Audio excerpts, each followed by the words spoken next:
الله من شرور أنفسنا ومن سيئات أعمالنا من يهده الله فلا مضل له ومن يضلل فلا هادي له وأشهد أن لا إله إلا الله وحده لا شريك له وأشهد أن محمدا عبده ورسوله يا أيها الذين آمنوا اتقوا الله حق تقاته ولا تموتن إلا وأنتم مسلمون يا أيها الناس اتقوا ربكم الذي خلقكم من نفس واحدة وخلق منها زوجها وبث منهما رجالا كثيرا ونساء واتقوا الله الذي تساءلون به والأرحام إن الله كان عليكم رقيبا يا أيها الذين آمنوا اتقوا الله وقولوا قولا سديدا يصلح لكم أعمالكم ويغفر لكم ذنوبكم ومن يطع الله ورسوله فقد فاز فوزا عظيما أما بعد فإن خير الحديث كتاب الله وخير الهدي هدي محمد صلى الله عليه وسلم وشر الأمور محدثاتها وكل محدثة بدعة وكل بدعة ضلالة وكل ضلالة في النار. أعوذ بالله السميع العليم من الشيطان الرجيم من همزه ونفخه ونفثه. بسم الله الرحمن الرحيم. ومن آياته أن خلق لكم من أنفسكم أزواجا لتسكنوا إليها وجعل بينكم مودة ورحمة إن في ذلك لآيات لقوم يتفكرون.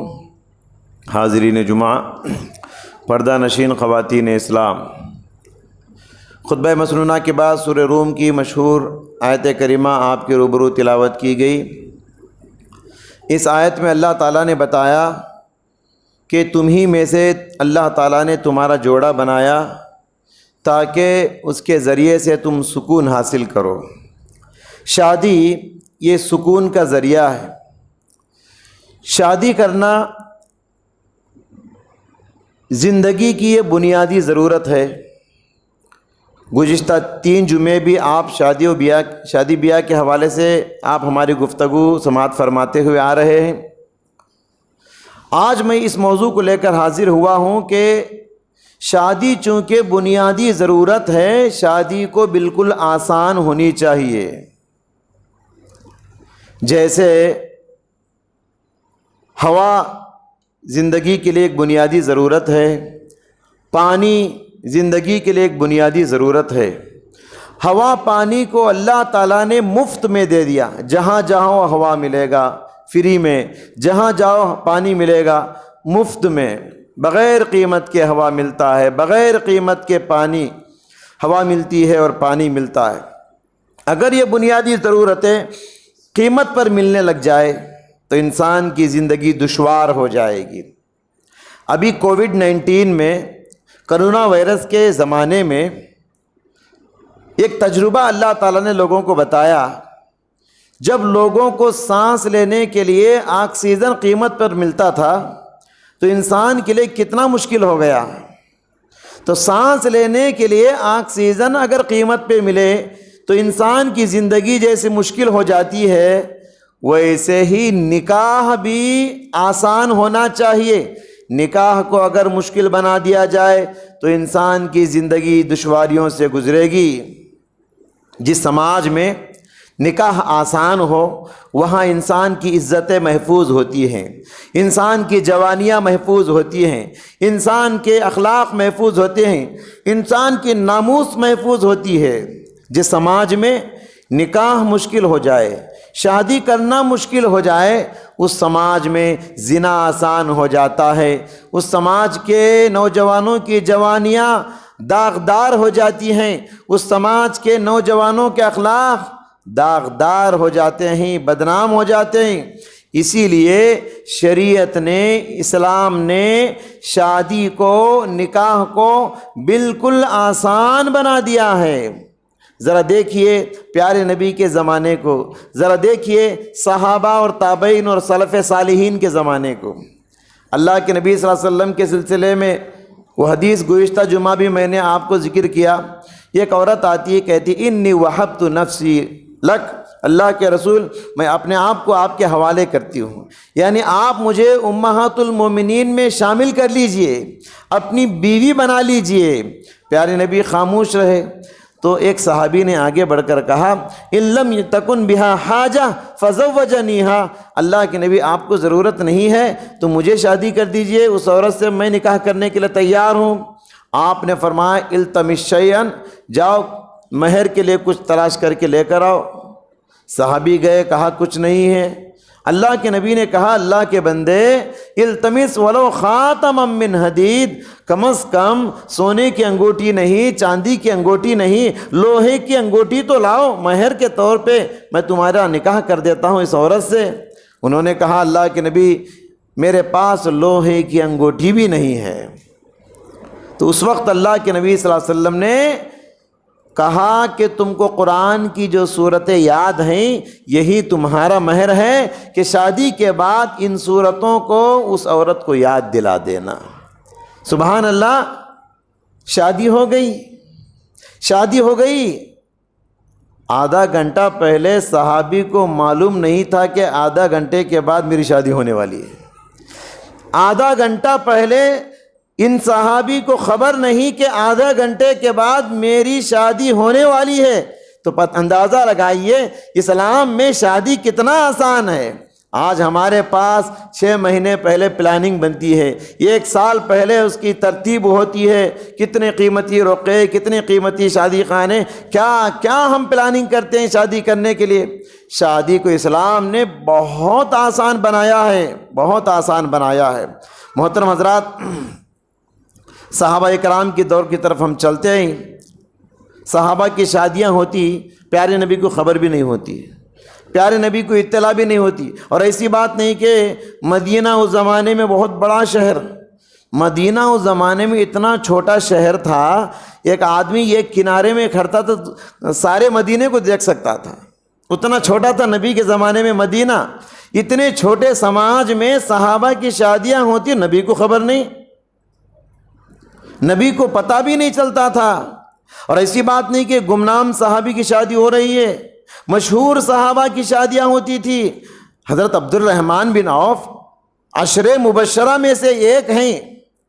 ایک مرتبہ اللہ کے نبی نے دیکھا کہ ان کے کپڑوں پہ زردی لگی ہے، زعفران عورتیں لگاتی، اس زمانے میں مرد نہیں لگاتے، وہ ایک طرح کی خوشبو سمجھیے، عورتیں لگاتی تھی۔ تو اللہ کے نبی نے کہا عبد الرحمن یہ زعفران کیا ہے تمہارے کپڑوں پہ، زردی کیا لگی ہے، یہ پیلا پیلا رنگ کیا ہے تمہارے کپڑوں پہ؟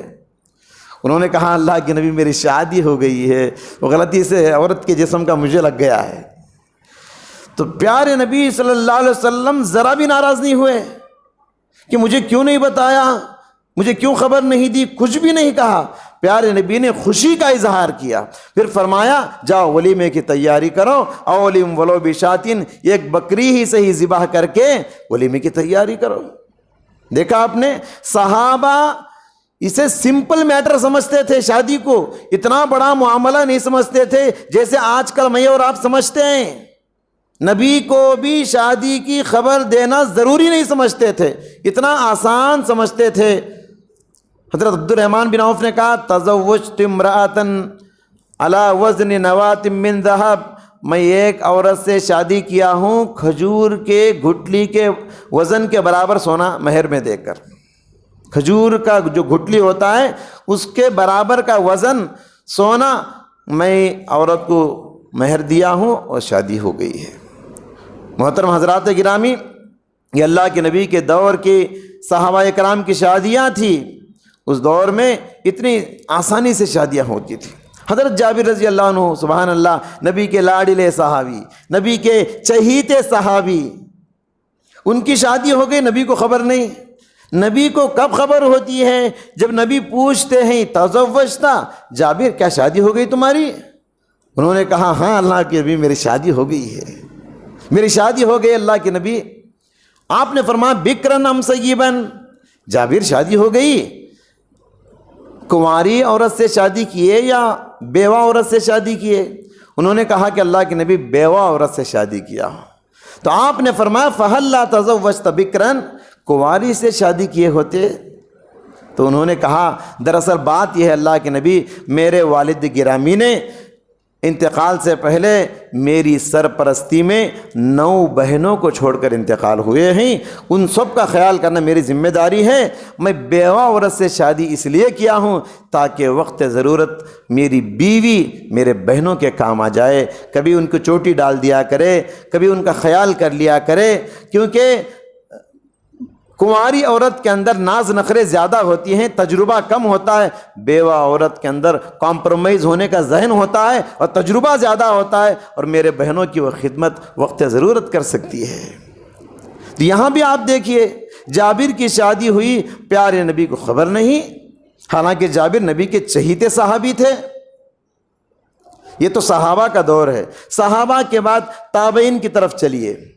تابعین میں سے تابعین کے سردار سید التابعین سعید بن مسیب رحمۃ اللہ علیہ کی بیٹی تھی، اور وہ بیٹی بڑی مشہور تھی، بڑی عالمہ، بڑی زاہدہ، بڑی متقی، بڑے بااخلاق، بڑی خوبصورت، اور اس کے چرچے اتنے زیادہ تھے، وقت کا بادشاہ عبد الملک بن مروان نے اپنے شہزادے کا رشتہ اس سعید بن مسیب کی بیٹی کے لیے بھیجا۔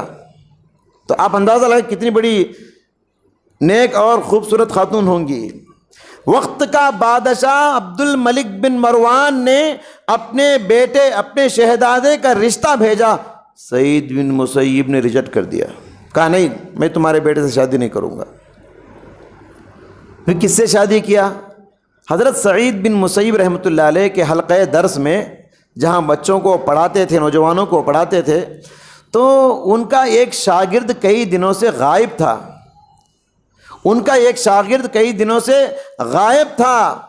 ابن ابی وداع اس کا نام بتایا جاتا ہے۔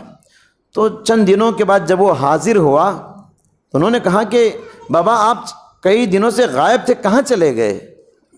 تو شاگرد ابن ابی وداع نے بتایا دراصل بات یہ ہے استاد محترم مجھے معاف کیجئے، میں نے آپ کو نہیں بتایا، میری بیوی کا انتقال ہو گیا، اس لیے میں غائب ہو گیا تمہارے کلاس سے، تمہارے درس سے۔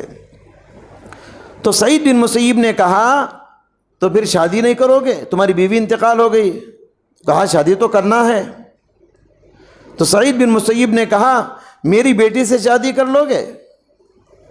تو انہوں نے کہا آپ کی بیٹی سے؟ تعجب کے ساتھ، میں جیسے چھوٹا سیدھا سادہ آدمی ہوں، آپ بڑے آدمی ہیں، بڑے خاندان کے ہیں، بڑے عالم ہیں، آپ کی بیٹی سے؟ کہا ہاں میری بیٹی سے شادی کر لو گے؟ تو شاگرد نے کہا استاد محترم میرے پاس صرف 4 درہم ہیں، بس 4 درہم ہیں۔ انہوں نے کہا کوئی بات نہیں، کوئی مسئلہ نہیں۔ سبحان اللہ، 4 درہم کے بدلے میں شادی کرنے کے لیے تیار ہو گئے۔ جہاں اخلاق ہوتے ہیں، جہاں ایمان ہوتا ہے، جہاں تقوی ہوتا ہے، جہاں علم ہوتا ہے، اور جہاں اللہ کا ڈر، خدا ترسی ہوتی ہے، وہاں کسی اور چیز کی دیکھنے کی ضرورت کیا ہے؟ ہم صرف پیسہ دیکھتے ہیں، پیسہ دیکھ کے شادی کرتے ہیں، باقی کچھ نہیں دیکھتے۔ یہی وجہ ہے کہ جب لڑکی گھر آباد کرتی ہے تو وہ گھر عذاب جہنم بن جاتا ہے، کیونکہ ہم صرف پیسہ دیکھ کر شادی کرتے ہیں۔ یہاں دیکھیے سعید بن مسیب رحمۃ اللہ علیہ بادشاہ کے بیٹے کا رشتہ ریجیکٹ کر دیا، اور یہ غریب شاگرد جن کے پاس صرف 4 درہم تھے ان سے رشتہ کر دیا، اور شادی بھی ہو گئی۔ یہ ہیں سچے اللہ والے، اللہ سے ڈرنے والے۔ روایات میں آتے ہیں اسی مجلس میں فحمد وصلی، سعید بن مسیب اللہ کی تعریف کیے اور خطبہ نکاح پڑھا دیے۔ شاگرد گھر چلے گئے خوشی خوشی، امی ابا کو جا کے خبر دیے کہ امی میرا نکاح ہو گیا ہے۔ اس دور کے ماں باپ بھی کتنے اچھے تھے، اولاد کو ان کے سارے حقوق دیا کرتے تھے۔ ماں نے کچھ اعتراض نہیں کیا، ماں خوش ہو گئی اور کہا بیٹا ولیمے کی تیاری کرو۔ سعید بن ابن ابی وداع کہتے ہیں اس دن میں روزے کی حالت میں تھا، میں روزہ دار تھا، افطار کر لیا۔ جب عشاء کا بعد کا وقت تھا تو کسی نے دروازہ کھٹکھٹایا رات میں، عشاء کے بعد کسی نے دروازہ کھٹکھٹایا. جب دروازہ میں نے کھولا تو کیا دیکھتا ہوں، میرے استاد حضرت سعید بن مسیب رحمۃ اللہ علیہ اپنی بیٹی کو لے کر آئے ہیں اور میرے حوالے کر کے وہ چلے گئے، یہ تمہاری بیوی ہے آج سے. سبحان اللہ. ابن ابی وداع کہتے ہیں وہ کتنی اللہ والی خاتون تھی، کتنی علم والی خاتون تھی، بڑے اخلاق والی، نیک سیرت خوبصورت خاتون تھی. کہتے ہیں جب صبح تیار ہو کے دوبارہ حلقہ درس میں جانے کے لیے ابن ابی وداع نکلے تو ان کی بیوی نے کہا کہاں جا رہے ہو؟ کہنے لگے کہ میں تمہارے ابو سعید کے پاس جا رہا ہوں علم حاصل کرنے کے لیے. تو بیٹی نے کہا اجلس اعلمک علم سعید، تعال اجلس، آؤ میرے سامنے بیٹھو، میں تم کو وہ علم سکھاؤں گی جو علم سعید بن مسیب آپ کو سکھایا کرتے تھے. کتنی آسانی سے اس دور کی شادیاں ہو جایا کرتی تھی. محترم حضرات، یہ سب ہمارے لیے نمونہ ہے، کتنا آسان ہے شادی. آج شادی کو ہم نے کتنا مشکل بنا دیا. آج لڑکیاں والدین کے سر پر بڑی بوجھ بن گئی ہیں، اس کے ہم سب ذمہ دار ہیں. ایک ایک فرد ذمہ دار ہے، ایک ایک مالدار ذمہ دار ہے، ایک ایک عہدے دار ذمہ دار ہے، اور کہیں نہ کہیں علماء بھی اس کے ذمہ دار ہیں. آج شادی کو بہت مشکل بنا دیا گیا ہے، شادی کو آسان بنانے کی ضرورت ہے. آج بچیاں والدین پر بوجھ بنی بیٹھی ہیں. یہ غریب آدمی، یہ غریب باپ، وہ بھیک مانگ کر بچیوں کی شادی کرنے پر مجبور ہے. مسجدوں کے پاس جا کے وہ بھیک مانگتے ہیں، گھروں کے دروازوں کے پاس جا کے وہ بھیک مانگتے ہیں عورت بچیوں کی شادی کرنے کے لیے. حالانکہ آپ کو معلوم ہونا چاہیے عورت بچی کی شادی کے موقع پر باپ پر 1 روپے کا خرچ نہیں ہے، 1 روپے کا خرچ نہیں. آپ اگر مالدار ہیں تو اگر آپ اپنی بیٹی پر خرچیں گے، لیکن سماج کے غریبوں کا آپ خیال کیجئے، سماج کے غرباء کا آپ خیال کیجئے. غریب کے دل میں بھی بیٹی کی محبت ہوتی ہے، بلکہ مالدار سے بھی زیادہ کبھی کبھی غریب کے دل میں بیٹی کی محبت بہت زیادہ ہوتی ہے. اس غریب باپ کو کتنی تکلیف ہوتی ہے جب وہ دیکھتا ہے کہ ایک مالدار باپ اپنی بیٹی کی شادی میں کتنا سجا کر، کتنا سنوار کر، کتنے بڑے شادی خانے میں بڑے گرانڈ کے ساتھ اس کی شادی کرتا ہے، تو غریب باپ کے دل میں کتنی تکلیف ہوتی ہوگی. وہ اپنی بیٹی کی شادی اتنی خوبصورتی سے گرانڈ سے نہیں کر سکتا. محترم حضرات، شادیاں جو مشکل ہو چکی ہیں اس کے کئی اسباب ہیں. 2-3 اسباب بتا کر میں اپنی بات ختم کرتا ہوں. سب سے پہلا سبب شادی جو مشکل ہو گیا ہے، یہ اس کے پیچھے رسم و روایات ہیں. رسوم و روایات ہمارے پاس ہیں. اسلام میں دیکھیے شادی کے موقع پر 2 ہی باتیں، ایک ہے نکاح اور دوسرا ہے ولیمے کی دعوت. بس یہ 2 ہیں، اس کے علاوہ کوئی اور اخراجات نہیں ہیں. اور آج اللہ اکبر، شادی سے پہلے اخراجات شروع ہوتے ہیں. وہ جو ہلدی کی رسم، وہ جو مہندی کی رسم، وہ جو جلوے کی رسم، وہ جو شکرانے کی رسم، وہ جو جہیز کی رسم، وہ جو جوڑے گھوڑے کی رسم، وہ جو جوتا چھپائی کی رسم، وہ جو منہ دھلائی کی رسم، اللہ اکبر. اور منگنی کا جو رسم ہوتا ہے، پہلے تو گھروں میں ہوا کرتا تھا، گھروں سے نکل کر منگنی کی دعوت بڑے بڑے شادی منڈپوں میں ہونا شروع ہو گئی ہے. اس میں بھی 500,000 آدمیوں کو دعوت دی جاتی. شادی سے پہلے اتنے اخراجات، تو شادی میں پھر کتنے اخراجات ہیں. ایسا نہیں کہ شادی کے موقع پر، شادی سے پہلے یہ رسوم و روایات ہیں، شادی کے بعد بھی رسوم و روایات ہیں. بچی کی جب پہلی ڈیلیوری ہوتی ہے اس موقع پر ہمارے پاس کیا تصور ہے؟ ہمارے معاشرے میں، ہمارے سماج میں یہ تصور ہے لڑکی کا باپ پہلی ڈیلیوری ڈالے گا، اس کے اخراجات برداشت کرے گا. بالکل غلط ہے.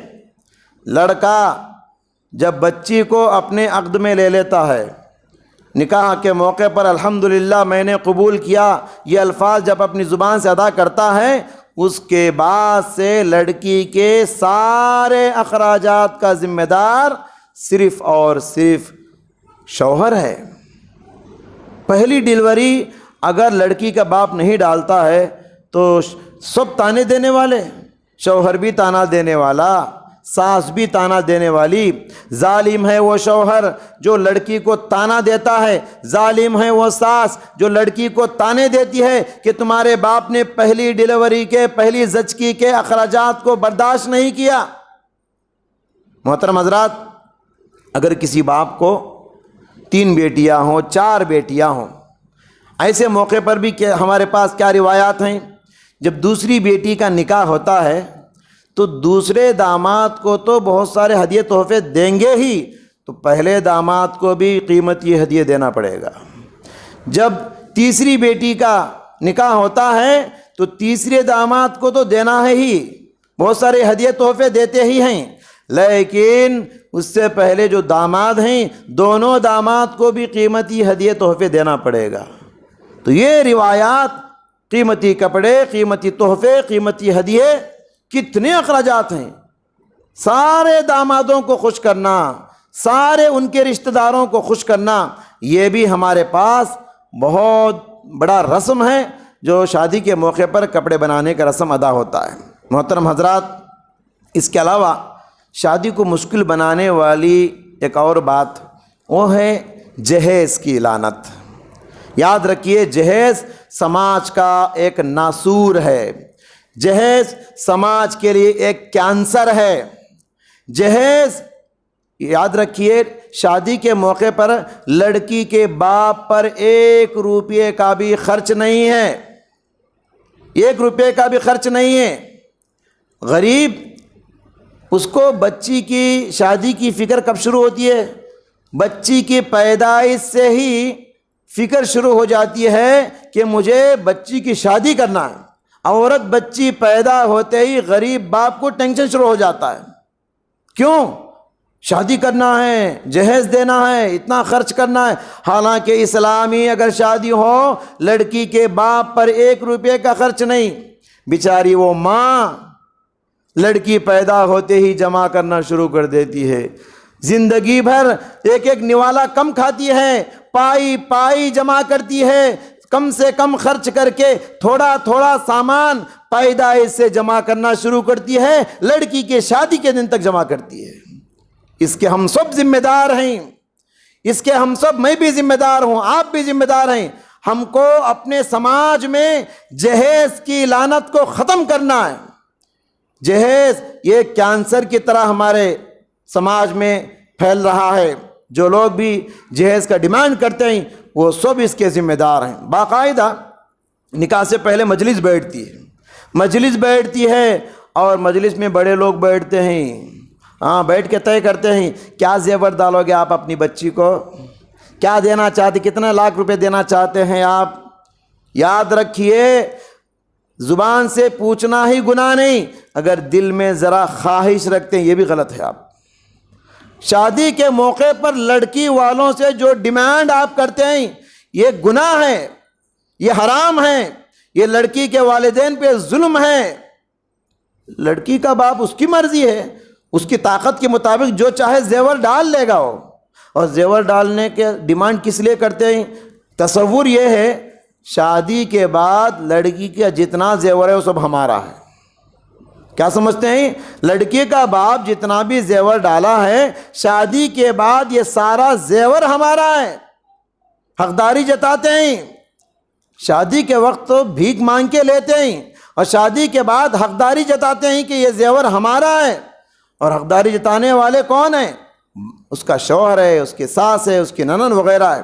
اور بچی کو ستاتے ہیں، کہتے ہیں کہ سسرال میں اگر چین سے رہنا ہے تو ہر سال گھاس لا کے ڈالتے رہنا ہے، سسرال میں اگر سکون کی زندگی گزارنا ہے تو ہر سال کچھ نہ کچھ گھاس لا کے شوہر کے گھرانے میں ڈالتے رہنا ہے۔ جس دن سے وہ لڑکی کا باپ گھاس دینا چھوڑ دے گا اس دن سے لڑکی کی زندگی دوبھر ہو جائے گی، عذاب بن جائے گی، وہ ساس بھی ستانے والی، وہ شوہر بھی ستانے والا، اور اس کی ننن وغیرہ بھی ستانے والی۔ محترم حضرات، ہندوستان کے ایک بہت بڑے شاعر گزرے ہیں میر تقی میر. انہوں نے اپنی بیٹی کی شادی کی. ان کی بیٹی بھی شاعرہ تھی. میر تقی میر نے بڑے گرانڈ کے ساتھ بہت سارا جہیز دے کے اپنی بیٹی کی شادی کی. شادی کے بعد ان کی بیٹی سے کسی نے کہا کہ آپ کو معلوم ہے کہ تمہارے باپ نے تمہارا گھر آباد کرنے کے لیے اپنا گھر اجاڑ لیا ہے، اپنا گھر بیچ کر، اپنی جگہ بیچ کر تمہاری شادی کی ہے. اب وہ گھر تمہارے باپ کا نہیں، کل تک جس گھر میں تم رہتی تھی. بیٹی کو اتنی تکلیف ہوئی، اتنا صدمہ پہنچا، اسی صدمے سے وہ انتقال ہو گئی. میر تقی میر سیدھے بیٹی کے لاش کے پاس پہنچے. لاش کے سامنے کھڑے ہو کر انہوں نے وہ تاریخی شعر کہا، اب آیا ہے خیال اے آرام جان اس نامرادی میں. اب آیا ہے خیال اے آرام جان اس نامرادی میں. کفن دینا بھول گئے تھے تجھے سامان شادی میں. سب کچھ تجھے شادی میں دیے تھے، جھاڑو بھی دیے تھے، یہ کفن بھی دے دیتا تو تیرے آخری سفر کے آخری اخراجات بھی میری طرف سے ادا ہو جاتے. محترم حضرات، جہیز کی جو لعنت ہے اس کے پیچھے ہم سب ذمہ دار ہیں. یہاں جتنے نوجوان بیٹھے ہیں، اگر 100 نوجوان یہاں ہیں تو سب اس مسجد سے یہ عہد کر کے اٹھے کہ ہم شادی کے موقع پر جہیز نہیں لیں گے، لڑکی والوں سے 1 روپے کی امید نہیں کریں گے، 1 روپے کا ڈیمانڈ نہیں کریں گے. اگر آپ یہ ارادہ کر کے یہاں سے اٹھیں گے، اللہ آپ کی مدد فرمائے گا. شادی کے بعد غیب سے اللہ آپ کو امیر بنائے گا. اگر آپ یہ عہد کر کے اٹھیں تو 100 نوجوان اگر یہاں ہیں، 100 گھر آباد ہوں گے، 100 فیملیاں خوشی سے زندگی گزاریں گی. یہ اسلامی شریعت ہے. ہاں، آپ کے گھر کے بڑے لوگ آپ کو ڈیمانڈ کرنے کے لیے کہیں گے، آپ کے ماں باپ ہیں، والدین ہیں، بڑے لوگ ہیں، آپ پر دباؤ ڈالیں گے، ڈیمانڈ کرو، پوچھو.